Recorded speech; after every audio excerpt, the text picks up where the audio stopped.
नमस्कार मित्रांनो, आजच्या लेक्चरमध्ये आपण हे महत्त्वाचे टॉपिक कव्हर करणार आहे जे तुमच्या समोर आहे. आणि मला सांगा, तुमच्या तांत्रिक परीक्षेमध्ये यामध्ये जो तांत्रिक परीक्षेचा जो सिलेबस आहे यामध्ये टॉपिक ते आहे का बघून घ्या एकदा. तर तुम्हाला जवळपास कॉमन टॉपिक दिसतील हे काही प्रमाणात.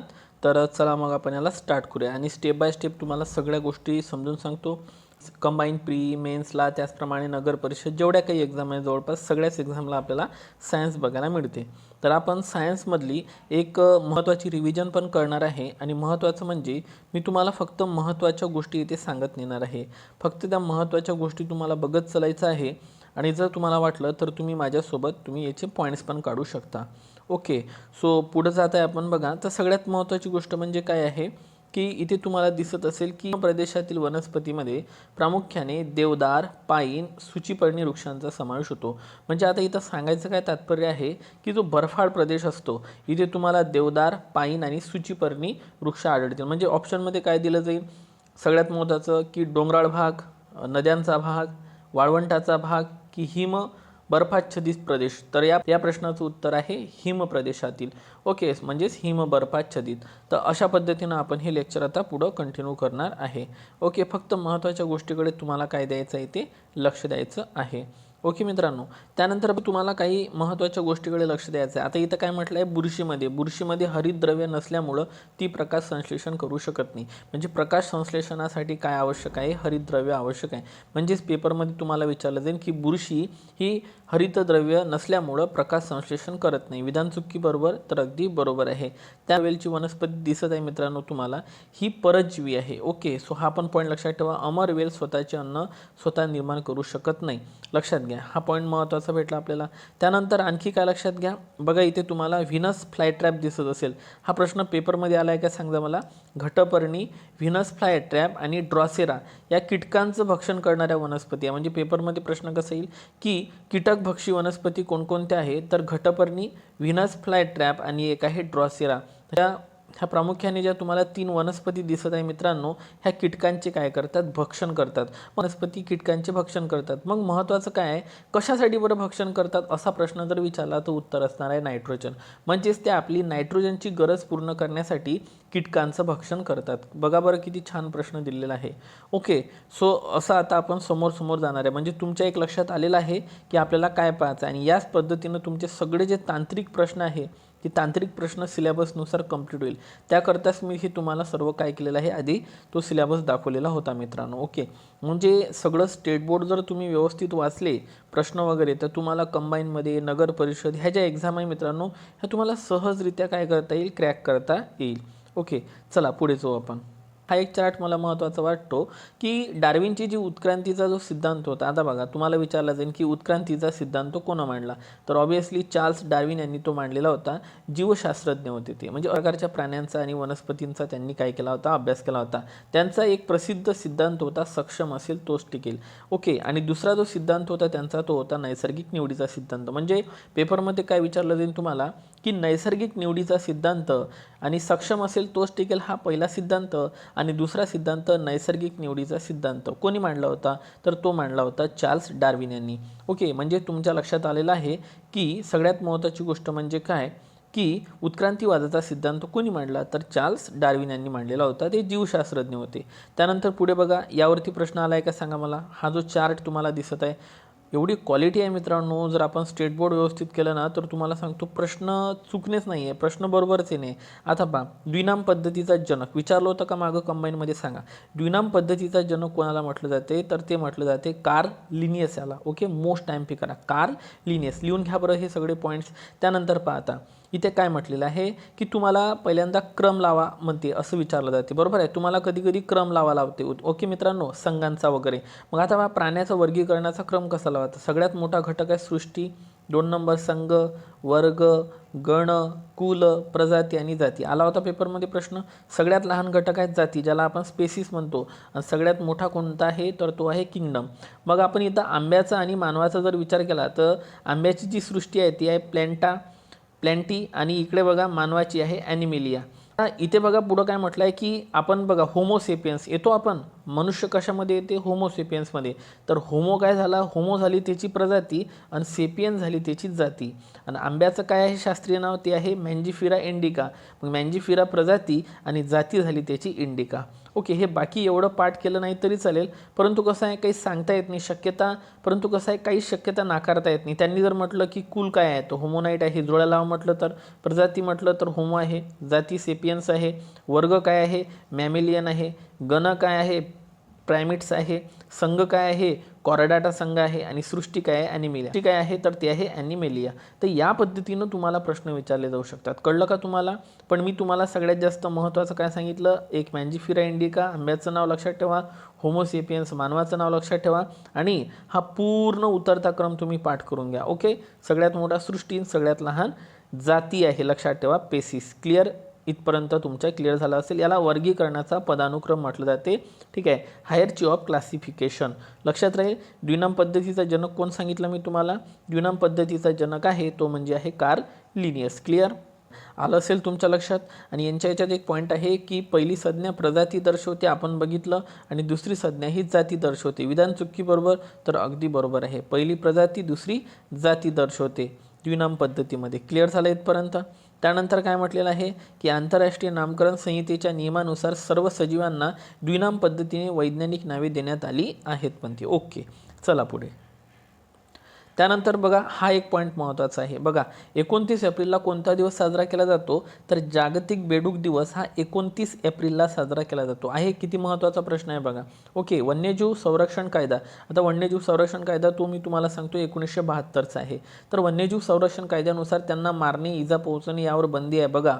ठीक आहे, जागतिक बेडूक संरक्षण दिवस किती इम्पॉर्टंट आहे मग 29 एप्रिल लक्षात राहील तुमच्या. आणि पायी ते आता सजीव आणि त्यांचे वैज्ञानिक नावं दिलेली आहे. तर जोड्या लावणीमध्ये येऊ शकते.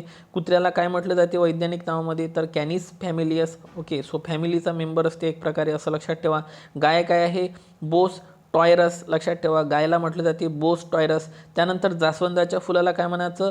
हिबिस्कस रोझा सायनेन्सिस. ओके, रोझा सायनेन्सिस, बस एवढं लक्षात ठेवलं तरी चालेल. आणि ज्वारीला म्हटलं जाते सारघम वल्गेर. ओ पद्धतीनं सारघम वल्गेर हे म्हटलं जाते ज्वारीला. जोड्या लावण्यात प्रश्न आला तर मग असे प्रश्न आपले क्लिअर होतात मित्रांनो. कळलं का? ही आहे क्वालिटी स्टेट बोर्डच्या पुस्तकाची. तुमचे तांत्रिक प्रश्न जे काही एक्झाममध्ये राहतील ते सगळंच्या सगळं मित्रांनो काय होतील? क्लिअर होतील. याच्यात कोणतीही डाऊट तुम्हाला राहणार नाही. आता बघा इथं काय म्हटलं आहे? घटपर्णी. तर मग घटपर्णीची जोडी कोणासोबत लागेल? फुले आणि पाने कीटकनाशकांना आकर्षित करतात. बरोबर आहे, कारण त्यांना नायट्रोजन मिळते, आपण आताच बघितलं. त्यानंतर महत्त्वाचं काय म्हणू आपण की अमरवेल जो आहे दिसाठी चूषकमुळे याला असतात म्हणते, कारण हा परजीवी आहे. ही जी वनस्पती आहे परजीवी आहे. लक्षात येत आहे तुम्हाला? तर या पद्धतीनं. त्यानंतर कोरफड कुठं आहे? वाळवंटात राहण्यासाठी अनुकूल आहे, थोडी काटेरी वनस्पती असते. आणि कमळ काय आहे? पाण्यात राहण्यासाठी अनुकूलित आहे. तर हे या पद्धतीनं तुम्हाला लक्षात ठेवायचं आहे मित्रांनो. ओके, सो त्यानंतर पुढे जो आपण दुसरं वनस्पतीचा काही पार्ट दिला आहे लक्षात येतं का तुम्हाला? लेक्चर सांगा आता. ओके, तर काय बीच्या आतून, ही बी आहे, ह्या बीच्या आतून म्हणते जमिनीच्या दिशेने म्हणजे खाली खाली जमिनीच्या दिशेने वाढणाऱ्या भागास आदिमूळ म्हटलं जाते, ज्याला इंग्लिशमध्ये रॅडिकल वगैरे म्हटलं जाते. तर जमिनीच्या वर वाढणाऱ्या भागास अंकुर म्हटलं जाते. दिसते, खालचा भाग आदिमूळ झाला, भाग अंकुर झाला. क्लिअर होत आहे तुम्हाला? त्यानंतर आता पुढं काय म्हटलेलं आहे, आणि जे बाकीची जे राहिलेले आहे त्याला काय म्हणू आपण? मूळ म्हणू. ठीक आहे, ते सिंपल आहे. आता आणखी एक महत्त्वाचा पॉईंट कोणता आहे बघा, सोटमूळ कशाला म्हणायचं? तर बघा जमिनीमध्ये काही वनस्पतीच्या मुळांना उपमुळे फुटतात. आता ते तिरपी वाढून जमिनीत दूरवर पसरतात म्हणते व मुळे झाडाला आधार देतात. अशा प्रकारच्या मुळांना काय म्हणायचं आहे? तर त्याला म्हणायचं आहे सोटमूळ. ठीक आहे, जस्ट लक्षात ठेवा, एवढं काही प्रॉब्लेम नाही आहे पाठ ठेवण्यामध्ये. ओके, बाकी मुलं रो मुलं टोपी हे तुम्ही वाचून घ्या, मला हे की तेवढे इम्पॉर्टंट नाही वाटत. ठीक आहे, आता तंतुमय मुळं म्हणजे काय? सोटमूळ तर कळलं तुम्हाला की एक मेन मूळ आणि त्याला छोटे छोटे मुळं जे दिसतात ते.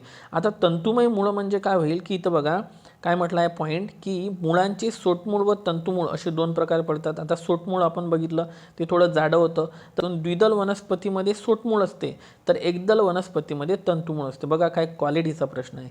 द्विदलमध्ये काय असते? सोटमूळ, आणि एकदलमध्ये काय असते? तंतुमय मूळ. ओके, सो इथं बघा हे जे कांद्याचं दिसत आहे तुम्हाला मूळ, तर हे काय आहे मित्रांनो? हे तंतुमूळ आहे. ओके, सो याला बारीक बारीक जे मुळं दिसतात त्याला तंतुमूळ म्हणायचं.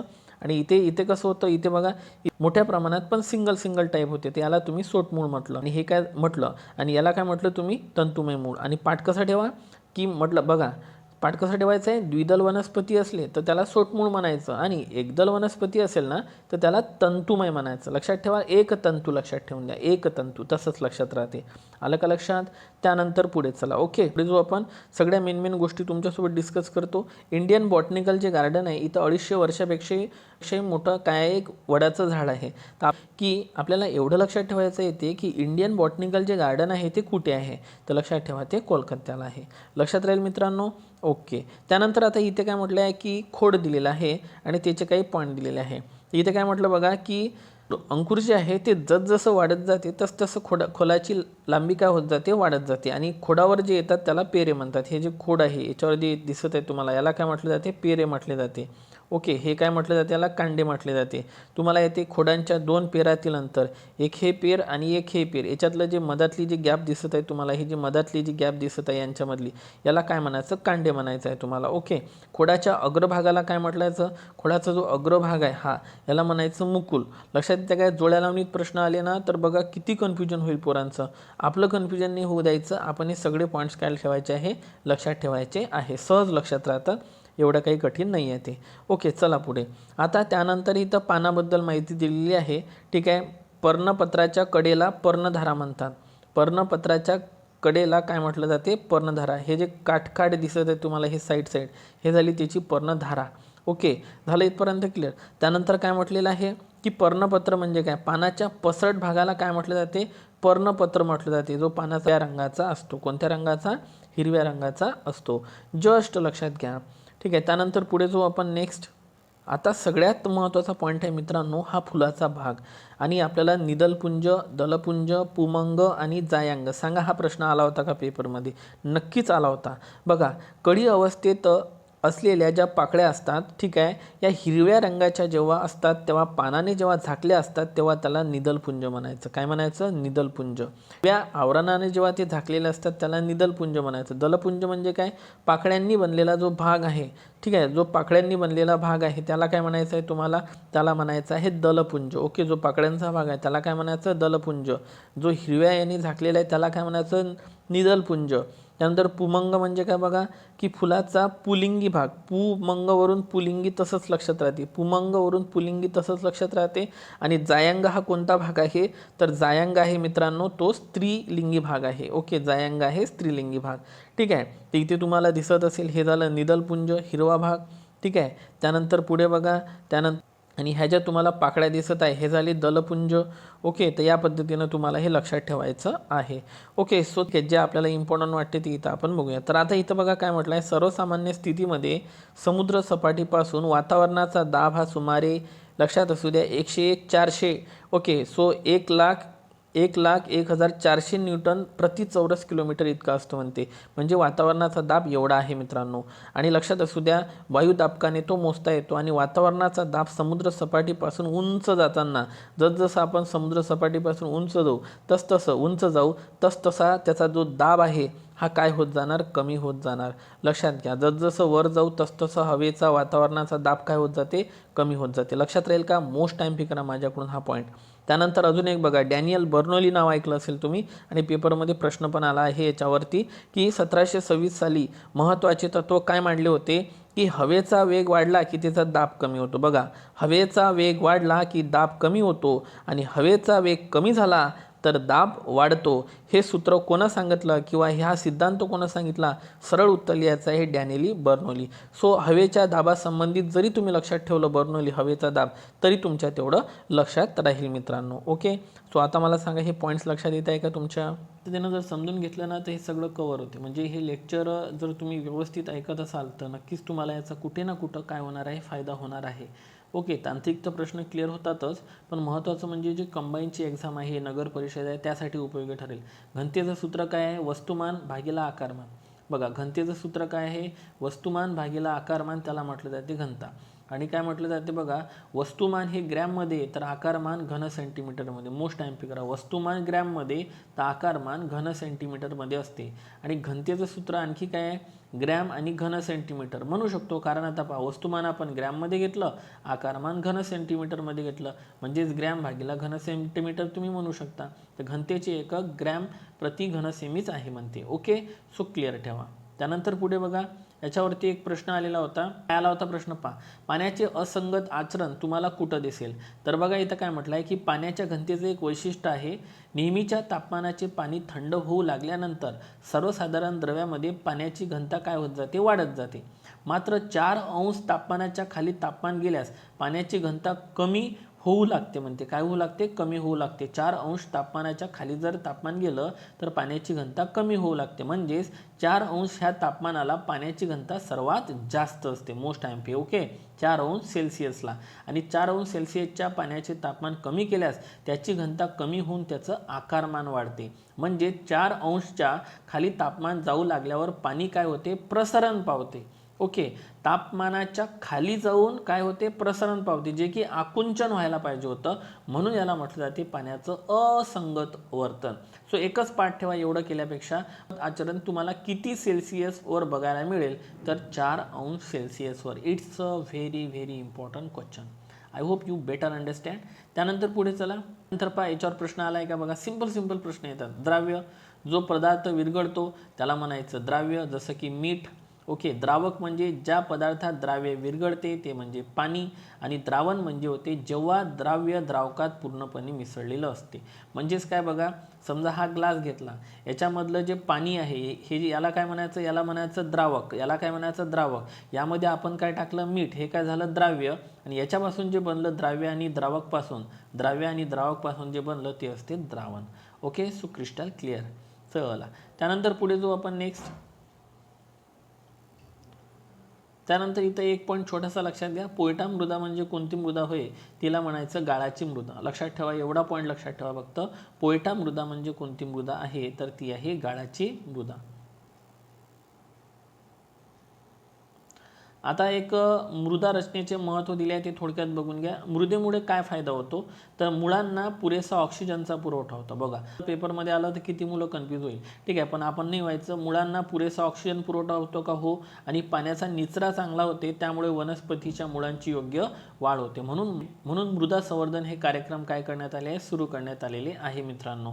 ओके, सो हे तुम्हाला लक्षात ठेवायचं आहे. आता थोडं तुम्हाला काय विचारलं जाईल, एक साईडला माती दिली राहील आणि त्याचे उपयोग दिले राहील, जोड्या लावा म्हणून. तर आपण जोड्या लावून घेऊ. चिनी मृदा म्हणजे केओलिन.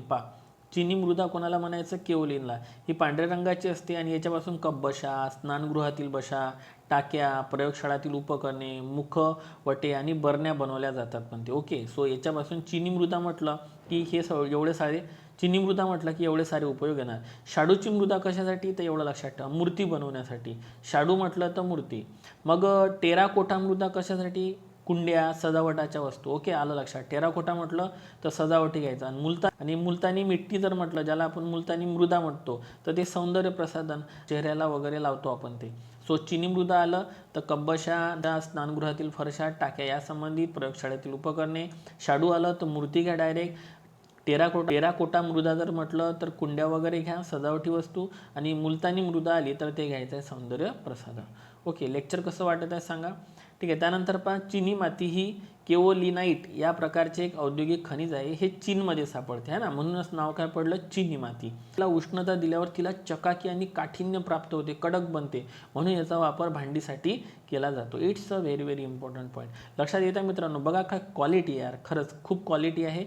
इथे बघा डेन्मार्कचा शास्त्रज्ञ होता एक सोरेन्सेस. तुम्ही बघता ना, पीएच हा आहे. पीएचचा शोध कोणा लावला, असा जर सिंपल प्रश्न आला तर या प्रश्नाचं अचूक उत्तर घ्या तुम्ही.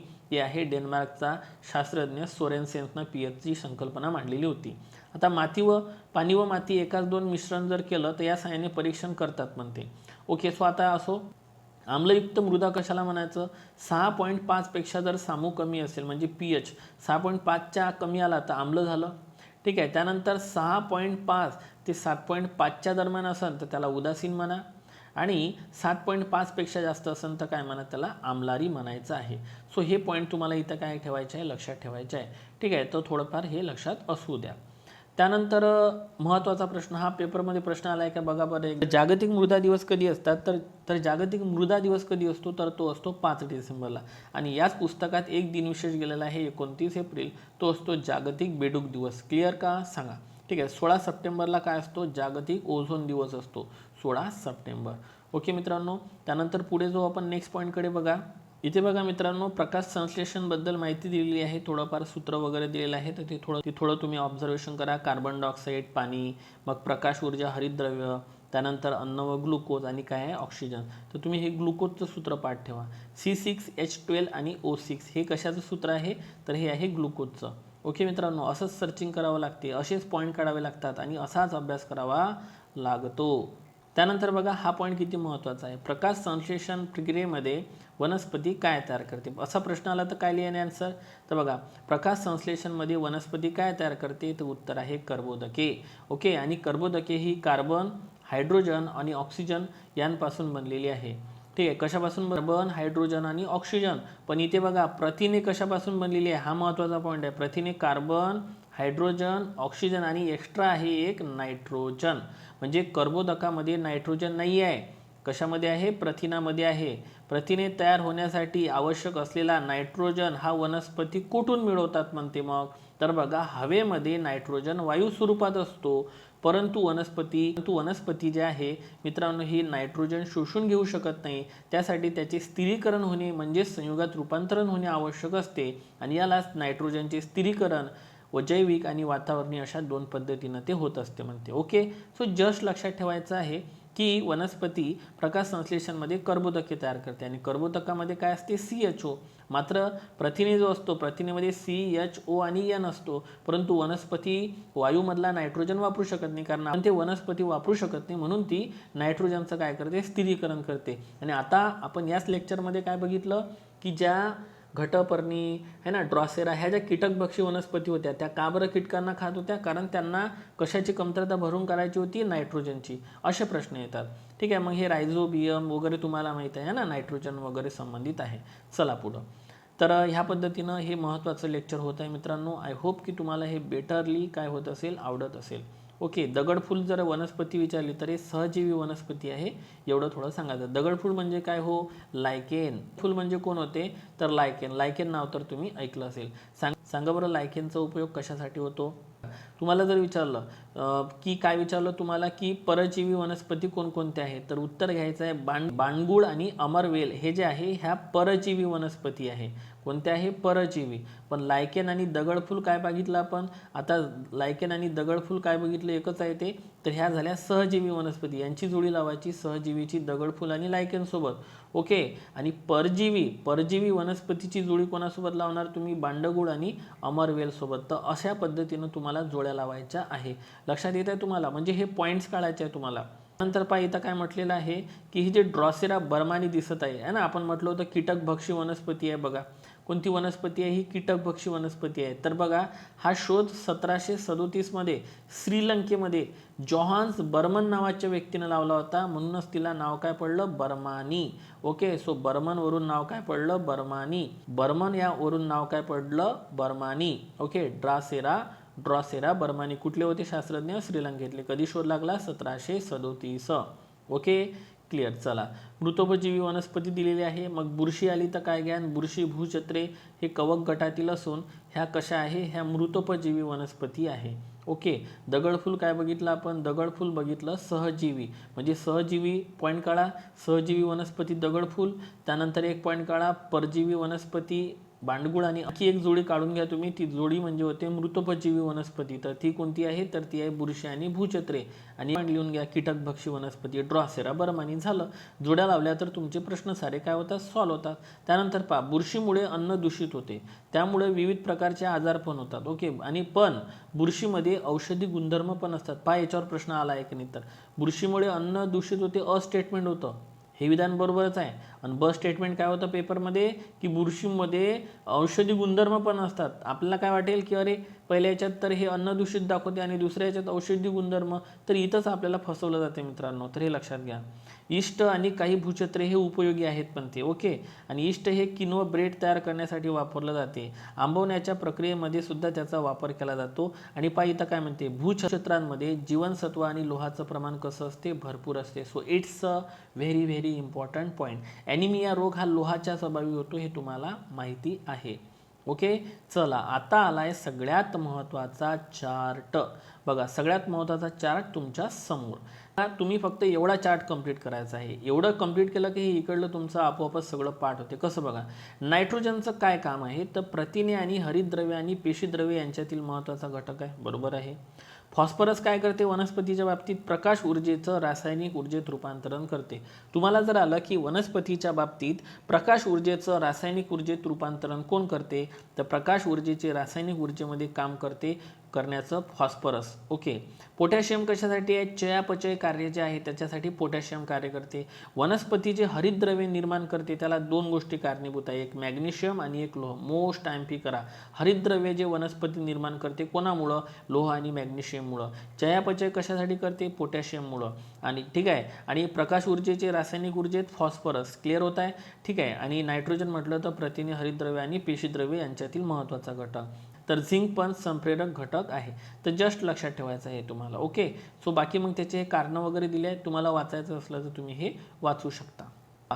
मला सांगा, हा कंबाईनमध्ये प्रश्न आला होता का? नक्कीच आला होता. ठीक आहे, तुम्हाला याचा क्रम नव्हता विचारला. बघा बरं, अन्नग्रहण, पचन, शोषण, सात्मीकरण आणि उत्सर्जन. म्हणजे आपण जेव्हा अन्न खातो तेव्हा अन्नग्रहण करतो, निष्ठीन म्हटलं जाते. त्यानंतर पचनला डायजेशन म्हटलं जाते. त्यानंतर शोषणला ॲब्सॉर्प्शन म्हटलं जाते. आणि सात्मीकरणाला ॲसिमिलेशन म्हटलं जाते. आणि उत्सर्जनला इगेशन म्हटलं जाते. ओके, उच्चारात फरक पडू शकतो, तेवढं क्लिअर करा. काय करणार आपण, अन्नग्रहण, होणार अन्नाचं पचन, आपल्यामध्ये काय होणार, अन्नाचं पचन, मग होणार त्याचं शोषण, मग सात्मीकरण होणार आणि मग उत्सर्जन होणार. कसं, अन्नग्रहण म्हणजे अन्न शरीरात घेतो आपण, पचन म्हणजे अन्नाचं रूपांतरण विद्राव्य घटकात होणे, याला अन्नपते.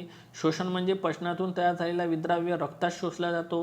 त्यानंतर सात्मीकरण म्हणजे काय, अन्नाचे शरीरातील पेशी आणि उतीमध्ये जे वहन होते याला काय म्हणायचं, त्याला म्हणायचं सात्मीकरण. झाला, बनला प्रश्न इथे तयार, की शोषलेल्या द्रावणीय अन्नाचे शरीरातील पेशी व उतीमध्ये वहन होते. ठीक आहे, याला ऊर्जा निर्मिती, याला काय म्हटलं ते उतीवहन, याला म्हटलं ते ऊर्जा निर्मिती. आणि उतीवहन होऊन ऊर्जा निर्मिती केली जाते. आणि उत्सर्जन म्हणजे होते पचन व शोषण न झालेले जे उर्वरित घटक आपण शरीराबाहेर टाकतो याला इगेशन म्हणायचं. हे झालं उत्सर्जन. म्हणजे पहिला क्रम लावा म्हटलं तर काय घ्या, पहिला क्रम लावा तर अन्नग्रहण, मग पचन, मग शोषणीकरण, मग आहे उत्सर्जन. इंग्लिशमध्ये आलं तर कसं, हे एवढं लक्षात ठेवायचं आहे. क्लिअर. चला, तुम्ही बघा, तुम्हाला एक दृष्टी सांगतो, आपली दृष्टी कशी ठेवायची अभ्यास करताना. ठीक आहे, आता हे शाकाहारी मांसाहारी हे सगळ्यांना माहीत आहे, पण आपली दृष्टी अशी ठेवायची इंग्रजी विषयातली. आता जे प्राणी वनस्पती खातात फक्त त्यांना हर्बीव्होरस म्हणायचं. पण आता इथे इंग्रजी कामी येत आहे आपल्या. कॉर्निव्होरस म्हणजे काय होते, जे प्राणी काय खातात, मांस खातात, मांसावर डिपेंड राहतात, मांस खातात. आणि ओमनिव्होरस म्हणजे जे प्राणी वनस्पती आणि प्राणी दोन्हीवर अवलंबित राहतात त्याला म्हणायचं ओमनिव्होरस. ओके. पहा आता, हर्बीव्होरस म्हणजे वनस्पतीवर जगणारे, कार्निव्होरस म्हणजे फक्त मांस खाणारे प्राणी. ओके. आणि ओमनिव्होरस म्हणजे पद्धत. सो वनस्पती आणि प्राणी दोन्ही खाणारे प्राणी होतात ते. सो अशा पद्धतीनं तुमचं ऑब्झर्वेशन असलं पाहिजे. नक्की आवडलं का बघा. अँट ईटर हा कोण आहे, हा मध्य आणि दक्षिण अमेरिकेतील एक काय आहे, अस्वल आहे. ठीक आहे, मूळ स्थान असणारा प्राणी आहे, जो मुंगी अस्वल या नावानं ओळखला जातो. भारतात उद मांजर हा प्राणी आढळतो म्हणते. ओके, ठीक आहे, ठीक आहे. चला पुढे जाऊ आपण. नेक्स्ट. कळत आहे का मित्रांनो तुम्हाला हे सगळं? तर या पद्धतीनं तुम्हाला काय करायचं आहे, लक्ष द्यायचं आहे. बघा, मी याचा उल्लेख मगाशी केला होता आणि तो प्रश्न इथं आला. असाच प्रश्न तुम्हाला परीक्षेमध्ये दिसेल, तेव्हा नवल वाटायला नको आपल्याला. मृतपजीवी कोण आहे, तर मृतपजीवी आहे याच्यातलं भूक्षत्र. आठवते का बघा. सहजीवी कोण आहे, दगडफूल, ज्याला आपण लायकेल म्हटलं होतं. आठवत आहे हे. कीटकभक्षी कोण आहे, कीटकभक्षी, तर ते आहे ड्रॉसेरा. आणि परजीवी कोण आहे, तर ते आहे अमरवेल, बांडगुळ. बघितलं होतं आपण. तर या पद्धतीनं. ओके मित्रांनो, लेक्चर लक्षात येत आहे का सांगा मला. लेक्चर इथपर्यंत आवडलं असेल तर प्लीज आत्ताच एक लाईक करा, कारण जेवढे तुम्ही जास्त लाईक करता तेवढा व्हिडिओ आपला इतरांपर्यंत पोहोचत असते. ओके. आणि आपली याच्यामध्ये मेहनत आहे मित्रांनो. नक्कीच चांगल्या गोष्टी इतरांपर्यंत काय झाल्या पाहिजे, पोहोचल्या पाहिजे. आणि तुमचा सपोर्ट असेल तर नक्कीच ते मी तुम्हाला करून दाखवेल. एक दिवस आपलं चॅनल खूप मोठं चॅनल होईल मित्रांनो. जागतिक अन्न सुरक्षा दिवस विचारला तर काय लक्षात ठेवा, 16 ऑक्टोबर. ओके. पण माझ्या वाचण्यात नाही का मित्रांनो, एक थोडासा पॉईंट मला इथं सांगावशा वाटेल, तो तुम्ही थोडा एक वेळा चेक करून घ्याल बरं. की अन्न सुरक्षा दिवस माझ्या मते 7 जूनला असतो आणि जागतिक अन्न दिवस हा 16 ऑक्टोबरला असतो. प्लीज एवढं चेक करा, एक वेळा तुम्ही चेक करा आणि हे बरोबर आहे का मला तेवढं कमेंट बॉक्समध्ये सांगा प्लीज. ओके. चला, त्यानंतर पहा आता, अन्न व इथे काय दिलं आहे, अन्न व औषध प्रशासन FDA दिलेला आहे. आता अन्न आणि औषध यांचे प्रमाणीकरण वगैरे ज्या संबंधित आहे, फक्त एवढं पाठ ठेवा की जे फसाई आहे ना, फसाई संस्था आहे एक, okay. So food safety standard वगैरे तर हे 2006ची आहे. बस एवढं मला पाठ करून द्या. ठीक आहे. फसाई कधीची आहे? 2006ची आहे. बस मला एवढंच पाठ पाहिजे. ठीक आहे. त्याच्यानंतर पुढे जाऊ आपण. महत्त्वाचा चार्ट आहे, हे आपल्या महत्त्वाच्या पॉईंट्समध्ये येईल, कारण मला खात्री आहे याच्यावरती प्रश्न येऊ शकतो. अन्न रक्षण पद्धती. आता पहा, अन्न जे रक्षण केलं जाते मित्रांनो, आता अन्न रक्षण कसं केलं जाते सगळ्यात महत्त्वाचं म्हणजे बघू आपण. रक्षण पद्धती आता पहा, गोठणीकरण करून रेफ्रिजरेटरमध्ये ठेवलं तरी अन्न सुरक्षित राहते, मान्य आहे. वायूचा वापर करू शकतो आपण, जसं वेपर्स. तुम्हाला माहीत आहे, आपण मागं प्रश्न बघितला होता की जे चिपचे पॉकेट असतात, बटाटा चिपचे पॉकेट, त्याच्यात नायट्रोजन नसतो का टाकलेला, कारण ते लवकर खराब होत नाही. कीटक आणि बुरशीच्या वाढीला आळा घालला. ते एक तर आपण रेफ्रिजरेटरमध्ये फ्रीजमध्ये ठेवतो, एक तर आपण वायूचा वापर करतो. किंवा बघा आता यामध्ये धुरीकरणमध्ये काय होते, ॲल्युमिनियम फॉस्फाईड वापरतात, त्यामुळं अन्न खराब होत नाही. कीटकनाशकांचा वापर केला जाते, पोत्यात धान्य भरल्यावर त्याच्यामध्ये मेलॅथिऑनचा फवारा मारतात. हा प्रश्न येईल तुम्हाला की कीटकनाशकांचा वापर जेव्हा केला जातो तेव्हा मेलॅथिऑनचा फवारा मारला जातो. धुरीकरणमध्ये ॲल्युमिनियम फॉस्फाईड वापरलं जाते. लक्षात घ्या मी काय सांगत आहे. तर वायूचा वापर करताना नायट्रोजन वापरला जाते. ओके, क्लिअर होत आहे तुम्हाला? ठीक आहे. त्याच्यानंतर परीक्षकांचाही वापर केला जाऊ शकते. नैसर्गिक परीक्षक म्हणजे मीठ, साखर, तेल वापरून लोणची, जाम, मुरांबी, पेठा आपण बनवतो, त्याच्यामुळे होते. रासायनिके वापरू शकतो आपण. रासायनिकचं खूप छान आहे बघा, इथं दिलेलं आहे की ॲसिडिक आम्ल म्हणजे होते व्हिनेगार. ओके, पहिल्यांदा ते हे पाठ ठेवा. ॲसिडिक ॲसिड म्हणजे होते व्हिनेगार. सायट्रिक ॲसिड टाकू शकतो, लिंबामध्ये वगैरे असते. तर अशा पद्धतीचा आपण वापर करून ते यूज करू शकतो. किरणीयन करून आपण अन्न साठवू शकतो. ओके मित्रांनो, हे पण तुम्ही लक्षात ठेवा. त्यानंतर पाश्चरीकरण. ओके, पाश्चरीकरण करून करू शकतो आपण. ओके, जसं दुधाचं पाश्चरायझेशन वगैरे होते ते या पद्धतीनं लक्षात राहील तुमच्या हे. चला, त्यानंतर पुढं काय म्हटलं आहे, महाराष्ट्रातील लासलगाव. मोस्ट टाइम करा. लासलगाव कुठं आहे मला सांगा बरं कमेंट बॉक्समध्ये. इथं कांदे आणि बटाटे आणि नवी मुंबई इथं मसाल्याच्या पदार्थावर किरणीयन करणारे संयंत्र केंद्र उभारलेले आहे. लासलगावला कांदे आणि बटाटे आणि मुंबईला लक्षात ठेवायचं आहे तुम्हाला मसाले. ओके, सो या पद्धतीनं. ठीक आहे, आलं का तुमच्या लक्षात सांगा. आणि लुई पाश्चर नावाचे जे व्यक्ती होते, वाढलेल्या तापमानाचा वापर करून अन्नपदार्थामध्ये सूक्ष्मजीवांची वाढ रोखून ठेवणे आणि त्यांची गुणवत्ता टिकून ठेवणे हा शोध कोण लावला होता? लुई पाश्चर यांनी लावलेला होता. त्यानंतर एक पॉईंट तुम्ही इथं पाठ ठेवा मित्रांनो, इथं भेसळ वगैरे दिलेले आहे. जेव्हा काही प्रमाणात भेसळ केली जाते तेव्हा दुधात पाण्याची भेसळ होते. मिरची पावडरमध्ये विटाची भुकटी टाकली जाते. बघा बरं, कमाल झाली आता. ठीक आहे. हळद पावडरमध्ये मेटॅनियल येलो टाकलं जाते. रव्यामध्ये लोहकण टाकलेले जातात मित्रांनो. तर हे भेसळ जे आहे हे थोडं लक्षात ठेवा तुम्ही. ओके, आणि इथं निष्कर्ष वगैरे दिलेले आहे ती तुम्ही एकदा बघून घ्या. ठीक आहे. त्यानंतर मी पुढे चालतो. जे महत्त्वाचं आहे फक्त तेच सांगत आणणार. ठीक आहे, जास्त भारूड करण्याची आपल्याला काही आवश्यकता नाही आहे मित्रांनो. बघा, अन्न भेसळ कायदा कधीचा होता तर लोकसभेने तो 1954मध्ये आणलेला होता. 1954 पाठ ठेवा. ओके, आणि 76मध्ये त्याच्यात काय झाल्या होत्या, थोड्या तरतुदीत बदल पण झालेला होता. ठीक आहे, तर हे लक्षात ठेवायचं आहे तुम्हाला. 1954 पाठ ठेवा. अन्न भेसळ प्रतिबंधक कायदा लक्षात राहील का तुमच्या? ठीक आहे, लक्षात ठेवा कारण महत्त्वाचं आहे. ओके, चला पुढे जाऊ आपण नेक्स्ट. बघा, अजून एक भेसळ इथं हे महत्त्वाची आहे. एक्सपायरी डेट बदलतात पण ते. ओके, सो या बाबतीत पण तुम्ही काय राहा, थोडं अलर्ट राहा. ओके मित्रांनो, या बाबतीत तुम्ही थोडं कसं राहा, अलर्टच राहा. ओके, हे मॅटेनियल येलो आपण बघितलं. हे मॅटेनियल येलो कशाचं होतं? ते हळदीमध्ये होतं. ओके, चला, रवा लोहकण होतं वगैरे. ठीक आहे, चला, इथं भौतिक राशींचे मापन वगैरे दिलेले आहेत. थोडक्यात पटापट आपण बघूया. हे बघा, आता प्रश्न आला होता का सांगा मला. हे अदिश राशी आणि एक कोणती आहे, सदिश राशी आहे. जे फक्त केवळ परिमाणाच्या आधारावर चालते त्याला म्हणायचं अदिश राशी, आणि जिथं परिमाण आणि दिशा दोन्ही गोष्टी येतात त्याला म्हणायचं सदिश राशी. बघा, जवळपास सगळं कंबाईनचं हे तुम्हाला स्टेट बोर्डमधूनच येते. फक्त परिमाण आलं तर अदिश राशी म्हणायचं, परिमाण दिशा आलं तर सदिश राशी म्हणायचं. दिशा आहे म्हणून सदिश आहे, दिशा नाही आहे म्हणून अदिश आहे. झालं, काय कठीण आहे याच्यामध्ये? ठीक आहे, तर या पद्धतीने हे तुम्ही पाठ ठेवा. ठीक आहे. आता कोणकोणते उदाहरणं आहे मग? लांबी, रुंदी, क्षेत्रफळ, वस्तुमान, तापमान, घनता. ओके, लक्षात येऊन आलं तुम्हाला? कालावधी. ह्या ज्या झाल्या, ह्या राशी व्यक्त करण्यासाठी काय केलं जाते? अदिश राशी वापरल्या जाते. ओके, आणि मग सदिश राशीमध्ये काय आहे सर? याच्यामध्ये विस्थापन, वेग वगैरेचा काय केला जातो? उपयोग केला जातो. आता इथे एक बघून घ्या थोडं. इथं काय म्हटलं? वस्तुमान ही अदिश राशी आहे. वस्तुमान ही अदिश राशी आहे. आता इथे काही कन्सेप्ट समजून घेऊन या आपण. डायरेक्ट पाठ करा. वस्तुमान अदिश आहे तर वजन काय आहे? सदिश आहे. लक्षात घ्या, वजन काय आहे? सदिश आहे. तर वस्तुमान काय आहे, अदिश आहे. डायरेक्ट पाठ करून घ्या. वस्तुमान आलं तर अदिश करायचं आणि वजन आलं तर सदिश करायचं. लक्षात ठेवा, महत्त्वाचं आहे. आता इथे काही कन्सेप्ट वगैरे आपल्याला पाठ नाही करायची आहे, ठीक आहे, जस्ट लक्षात ठेवायचं आहे तुम्हाला. याच्यावरही आयोगाने एक प्रश्न विचारला होता की MKS पद्धती जी आहे मित्रांनो, MKSमध्ये काय महत्त्वाचं आहे, लांबीमध्ये जे आहे लक्षात घ्या, लांबीमध्ये मीटरमध्ये असते, लांबी मीटरमध्ये, वस्तुमान असते याचं किलोग्रॅममध्ये, काळ असते, वेळ जो असते काळ वेळ हा सेकंदात असते. CGSमध्ये लांबी असते सेंटीमीटरमध्ये, ठीक आहे, वस्तुमान असते ग्रॅममध्ये आणि काळ आणि वेळ असते सेकंदामध्ये. म्हणजे दोन्ही इथं सेकंद आहे, परंतु इथं किलोग्रॅम आहे तर इथं फक्त ग्रॅम आहे.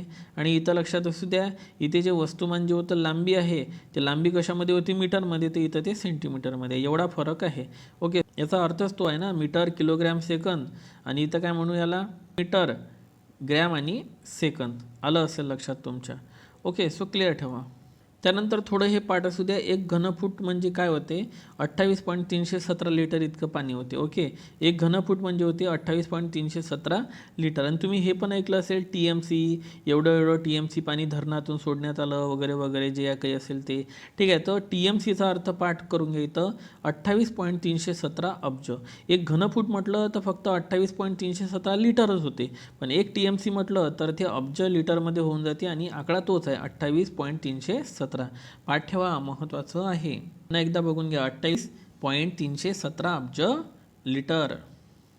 पाठ करून घ्या. त्वरण ही सदिश राशी आहे. जसं वस्तुमान ही कशी होती, अदिश राशी, वजन होतं सदिश राशी, तर त्वरण पण काय आहे, सदिश राशीच आहे, सदिश राशी आहे, हे तुम्हाला लक्षात ठेवायचं आहे. ओके, त्यानंतर थोडक्यात हा एक प्रश्न घ्या, कारण याच्यावर प्रश्न आला होता. अणु हा विद्युतदृष्ट्या कसा असतो, उदासीन असतो, यावर प्रश्न आलेला आहे. ओके, अणु हा कसा असतो, उदासीन. पेपरमध्ये धनात्मक, ऋणात्मक की उदासीन असं विचारलं जाते, तर अणु हा काय झाला, उदासीन झाला, जस्ट लक्षात ठेवा. त्यानंतर मला हा एक पॉईंट महत्त्वाचा वाटला की विजेमुळे निर्माण होणारी प्रचंड उष्णता व प्रकाशामुळे हवेतील नायट्रोजन आणि ऑक्सिजन यांच्यात काय होते, रासायनिक क्रिया घडते. नायट्रोजन ऑक्साईड वायू तयार होतो आणि हा वायू पावसात मिसळून, लक्षात घ्या, नत्र नायट्रोजन वनस्पतीला पुरवलं जाते. कारण आपण बघितलं मगाशी की वनस्पती हवेतलं नायट्रोजन यूज करू शकत नाही, परंतु हे जर पावसाच्या स्वरूपात आलं तर काय होते, ते नत्र पुरवते. त्यामुळे हे महत्त्वाचं आहे. आणि विजेच्या ऊर्जेमुळे हवेतील ऑक्सिजनचे ओझोनमध्ये सुद्धा काय होते, रूपांतरण होते. ओके, सो हा ओझोन वायू सूर्यापासून येणाऱ्या अतिनील किरणापासून काय करतो, संरक्षण करतो. आपण बघितलं होतं स्थितांबर थरामध्ये तो ओझोन थर आढळतो. ओझोनचं सूत्र आहे O3, लक्षात ठेवा. ओझोन दिवस आपण आज याच लेक्चरमध्ये बघितला, ओझोन दिवस 16 सप्टेंबरला असतो मित्रांनो. ओके, आता एक पॉईंट इथं लक्षात घ्या, तापमापीमध्ये पारा आणि अल्कोहोलचा वापर केला जातो. विधान चुकीबरोबर. पारा तर सगळ्यांना माहीत आहे, पण अल्कोहोल पण काय केलं जाते, वापरलं जाते, एवढं लक्षात ठेवा, बाकी पाठ नाही केला तरी चालेल.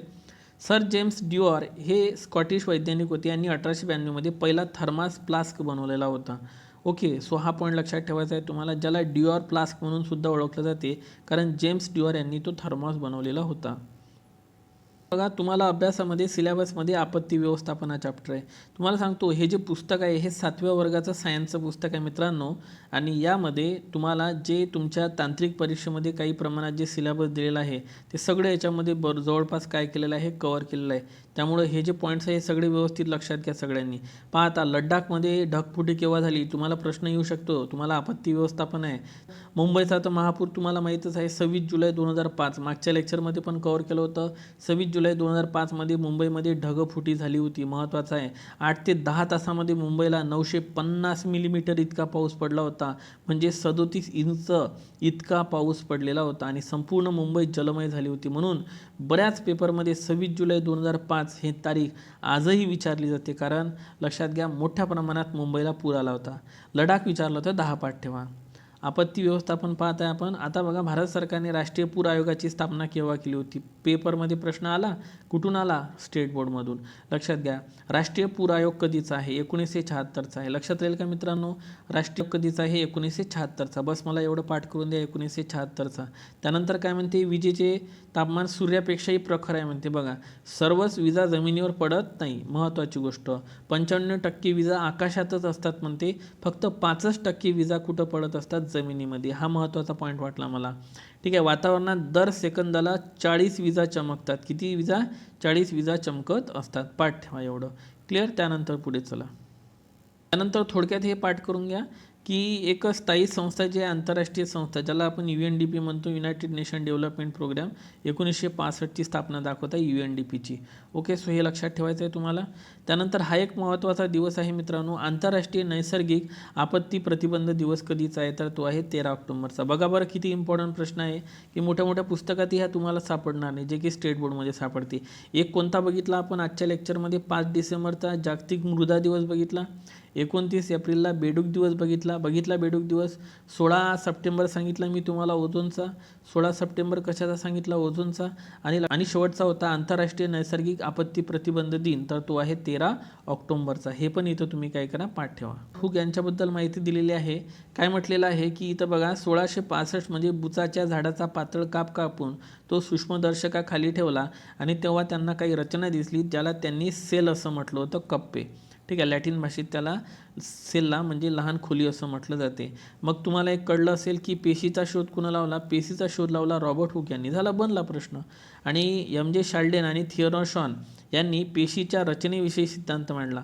पेशीचा शोध रॉबर्ट हुक यांनी लावला, परंतु पेशीच्या रचनेविषयी सिद्धांत कोण मांडला, उत्तर याला पेन आणि थिओडोर शॉन यांनी लावलेला होता.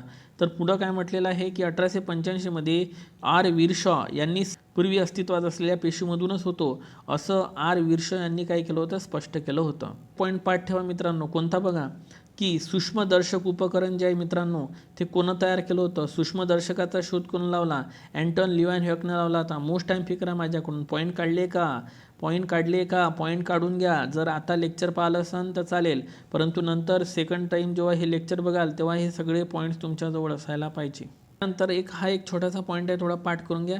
पेशीभित्तिका पेशीचे सर्वात बाहेरचे आवरण असते म्हणते, लक्षात घ्या. पेशीभित्तिका हे पेशीचे सर्वात बाहेरचे आवरण असते. पेशीभित्तिका फक्त वनस्पतीमध्ये आढळते, प्राणी वगैरे करू नका. पेशीभित्तिका तुम्हाला फक्त वनस्पतीमध्ये आढळलेल्या दिसतील. पेशीपटल हे एक प्रकारचे पातळ काय आहे, आवरण आहे, जे नाजूक लवचिक असते. ठीक आहे, प्राणी पेशीचे सर्वात बाहेरचे आवरण आहे कोणतं, पेशीपटल सर्वात बाहेरचं. आणि लक्षात घ्या, सगळ्यात महत्त्वाची गोष्ट म्हणजे पेशीद्रव्य. हा द्रवरूप काय आहे, एक भाग आहे, हा पण एक महत्त्वाचा भाग आहे. पेशीपटल आणि केंद्रक याच्यामध्ये कोण असतो, पेशी द्रव्य असतो, हे पण लक्षात ठेवायचं आहे तुम्हाला. पेशी अंगके दिलेले आहे, जसं केंद्रक, आंतरद्रव्य जालिका, गॉल्जी पिंड, लयकारिका है ना, रिक्तिका. इथं काही विषाणू दिलेले आहे, पॅरामेशियम, टायफॉइड, पोलिओचे वगैरे. त्याची जे तुम्हाला इथं दिसत आहे आकाराची लांबी, तर ते थोडी तुम्ही पाठ करून घ्या. जसं पॅराशियम 100 मायक्रोमीटर, टायफॉइडचा रोगजंतू 1 ते 3 मायक्रोमीटर, पोलिओचा 28 नॅनोमीटर, हा पाठ ठेवा, पोलिओ 28. त्यानंतर सूक्ष्मजीवांचा आकार हा 100 मायक्रोमीटरपेक्षाही लहान असतो. पाठ ठेवा. राष्ट्रीय पेशी विज्ञान संस्था आला होता का पेपरमध्ये प्रश्न, पहा. राष्ट्रीय पेशी विज्ञान संस्था कुठे आहे, राष्ट्रीय पेशी विज्ञान संस्था आहे पुण्याला. Okay, it's a very important. Okay, त्यानंतर पुढे चला महत्त्वाचे प्रश्न बघूया. तर लक्षात येत आहे का, आपण काय करत आहे, आपण एक ओव्हरलुकही करत आहे आणि आपल्याला बरेच प्रश्न मिळत पण आहे. बरंच म्हणजे तुम्ही तर छोट्या छोट्या गोष्टीकडे लक्ष दिलं असेल तर बिलकुल तुम्हाला सांगतो काहीच प्रॉब्लेम येणार नाही. स्वतःचे पोषण करताना काही सूक्ष्मजीव विषारी पदार्थ अन्नात मिसळतात, त्याला काय म्हणायचं, एंटेरोटॉक्सिन. ओके, लक्षात ठेवायचं आहे तुम्हाला. यामुळं उलट्या जुलाब वगैरे होते म्हणते. ओके, उलट्या जुलाब वगैरे होते म्हणते. ठीक आहे. मानवी स्नायू, पचन संस्था वगैरे दिलेल्या आहे मित्रांनो. ठीक आहे, तर त्या तुम्ही वाचून घ्या. त्यानंतर पहा, मानवी शरीरात 600पेक्षा अधिक स्नायू आहे. विधान चुकी बरोबर आहे. तर निरोगी व्यक्तीच्या शरीराच्या 40% वजन स्नायूचे असते. मोस्ट टाइम पिकरा. एकूण स्नायू किती आहे, 600, पण वजनाच्या किती टक्के आहे, 40% लक्ष ठेवा. आणि मानवी चेहऱ्यामध्ये जवळपास 30 स्नायू आहे. किती स्नायू आहे, 30 स्नायू आहे. आनंद, दुःख, भीती असे अनेक भाव त्या स्नायूंच्या हालचालीमुळे दिसतात पण ते. आपले डोके, तोंड, नाक यांच्याभोवती छोट्या स्नायूंची वर्तुळे देखील असतात पण ते. ओके, ठीक आहे. च्या अभ्यासशास्त्राला मायोलॉजी म्हणतात. विधान चुकी बरोबर आहे. स्नायूंच्या अभ्यासाला काय म्हटलं जाते, स्नायूंच्या अभ्यासशास्त्राला मायोलॉजी म्हटलं जाते. ओके, आणि महत्त्वाचं म्हणजे काय बघा, स्नायूंचा मूलभूत गुणधर्म आहे आकुंचन पावणे. त्यातील सर्वात मोठा स्नायू हा आपल्या मांडीमध्ये आहे, तर सर्वात लहान स्नायू हा कानातील स्टेपमधील हाडाला जोडलेला आहे. ओके, सर्वात लहान हाड स्टेपच होतं, तर त्याला स्नायू पण कसा असेल, छोटासा जोडलेला असेल, लक्षात ठेवा. त्यानंतर हा एक पॉईंट लक्षात असू द्या की यकृत ही शरीरातील सर्वात मोठी ग्रंथी आहे, बरोबर आहे. इथं ग्लुकोजचा काय केला जातो, साठा. मागच्या लेक्चरमध्ये तुम्हाला मी क्लिअरच करून दिलं. ओके, सो क्लिअर ठेवा. त्यानंतर पहा, हे मी जठर सांगितलं होतं तुम्हाला. जठरमध्ये हायड्रोक्लोरिक, पेप्सिन, म्युकस यांसारखे काय असतात, रस असतात, काय असतात, घटक असतात, हे सांगितलं होतं मी तुम्हाला. ओके, सो लक्षात असू द्या ह्या गोष्टी. इथे बघा, इथं चार्टच दिलेला आहे छान छान पद्धतीनं. लाळ जी असते, लाळमध्ये टायलिन असते. जठर रसामध्ये हायड्रोक्लोरिक आम्ल, पेप्सिन आणि म्युकस असते. यांचे कार्य पण दिले आहे. हायड्रोक्लोरिक आम्ल अन्न आम्लयुक्त करते. पेप्सिन हे प्रथिनांचं विघटन करते. पेप्सिन प लक्षात ठेवा. म्युकस काय करते हो, म्युकस करते जठराच्या आतील हायड्रोक्लोरिक आम्लापासून संरक्षण करते. हायड्रोक्लोरिक आम्ल असते आपल्या जठरमध्ये. ओके, सो हायड्रोक्लोरिक जे आम्ल आहे मित्रांनो आपल्या जठरमध्ये असते, त्याचं संरक्षण करण्याचं काम म्युकस करते. ओके, आम्लापासून संरक्षण करण्याचं काम कोण करते, म्युकस करते. पित्तरस दिलेला आहे जो की यकृतामध्ये असतो.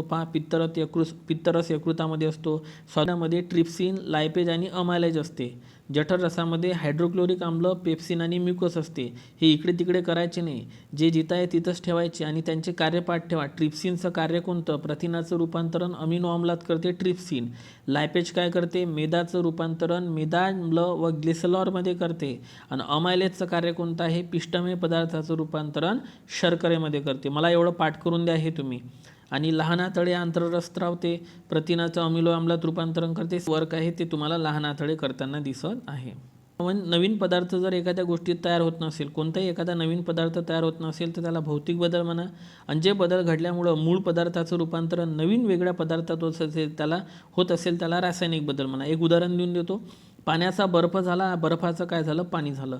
तर बदल झाला का, नाही. ठीक आहे, पाण्याचा बर्फ होते, बर्फाचं पाणी होते, त्याला भौतिक बदल म्हणा. पण दुधाचं दह्याचं दूध होते का, नाही. ठीक आहे, याला म्हणायचं रासायनिक बदल. उदाहरण समजलं का सांगा. त्यानंतर बघा, हा एक पॉईंट आहे करंट अफेअरमध्ये कव्हर केला होता. लोखंडी वस्तूवर जस्ताचा लेप लावतो. का लावतो, कारण त्याचं शरण आणि ते गंजू नये म्हणून. त्याच्यावर लक्षात घ्या, जस्ताचा पाता होतो, याला म्हटलं जाते गॅल्वनायझेशन. ओके, सो गॅल्वनायझेशन लक्षात ठेवायचं आहे तुम्हाला. ओके, क्लिअर झालं. बरं, किती छान छान प्रश्न आहे मित्रांनो. ठीक, तर पुढचा प्रश्न काय, आतापर्यंत 118 मूलद्रव्यांचा शोध लागला, नवे निसर्गात आढळतात म्हणते. ओके, ठीक आहे, जस्ट लक्षात असू द्या. त्यानंतर इथं डेमोक्रेटिकबद्दल माहिती दिलेली आहे. लहान कणांना अणू म्हटलं होतं डेमोक्रेटिक्सनं. ठीक आहे, ज्याचं नाव ॲटोमोनस असं होतं, अविभाज्य. ठीक आहे, ॲटम असं नाव दिलं होतं त्यांनी डेमोक्रेटिक्सनं. ज्या 1803 अणू निर्माण करता येत नाही, त्याचे विभाजनही करता येत नाही, ते नष्टही करता येत नाही, असा सिद्धांत मांडला होता. हे बघा, कॉपरचं चिन्ह बघा, सल्फरचं बघा आणि हायड्रोजनचं बघा चिन्ह. कॉपरचा C, सल्फरचा प्लस गंधक होते आणि हायड्रोजनला काय दिलं आहे, पॉईंट दिलेला आहे. तर लक्षात असू द्या. तुम्ही मला सांगा, असे लेक्चर बनवून आणायचे का आपण, असे सगळे पॉईंट्स क्लिअर करायचे का. आणि मला सांगा, याच्यावर प्रश्न आले नाही का, या पेपरवर संज्ञेवर आले नाही काय, जसं तुम्हाला विचारलं नव्हतं का मागं परीक्षेमध्ये. काय विचारलेलं होतं, तुम्हाला विचारलेलं होतं की हायड्रोजनचा काय आहे H, सोडियमचा Ne, मॅग्नेशियमचा Mg. तर या पद्धतीनं लक्षात ठेवा. निऑनचा Ne. ठीक आहे, यावरती प्रश्न विचारला जाते. हे बघा, अजून एक सांगतो, सोन्याचा असते Au, चांदीचा असते Ag. सोनं म्हणायचं Au, चांदी म्हणायचं Ag. तर असं आहे ते थोडं पाठ करून घ्या. ओके, त्यानंतर थोडक्यात एवढं हे पाठ करून घ्या मित्रांनो. इंडियन स्कूल ऑफ माइन्स कुठं आहे, खनिजासंबंधित, तर ते धनबादला 1926ला धनबादला झारखंडीत आहे. इथं स्थापना करण्यात आली होती. आणि इंडियन इन्स्टिट्यूट ऑफ टेक्नॉलॉजी म्हणून ते काय सध्या कार्यरत आहे. Indian school of mine Dhanbad पाठ ठेवा. ओके, सैंदैव मीठ, शिंदे लोण वगैरे आहे ते तुम्ही बघून घ्या. भूगर्भात मिठाची साठे सापडतात म्हणते. ओके, प्रश्न आपण घेतला नव्हता का करंट अफेअरमध्ये. LPG वायूची जी गळती होते ती आपल्या लगेच लक्षात यावं म्हणून त्या वायूमध्ये काय टाकलं जाते, येथील मर्केप्टन. म्हणून बघा, कधी कधी गॅस जर सुरू असला तर आपल्याला तो वास येतो, तर या मर्केप्टनमुळेच येतो, हे लक्षात ठेवा. थोडं याच्यावर प्रश्न येण्याचे जास्तीत जास्त चान्सेस आहे. अडुसाचा उपयोग आहे खोकला आणि कफ दूर करणे. खोकला आणि काय दूर करणे, कफ दूर करण्यासंबंधित आहे. बेल कशावर येते, अतिसारावर इलाज आहे. अडुळसा आहे खोकला व कफ दूर करणे. कडुनिंब ताप सर्दी यावर इलाज आहे.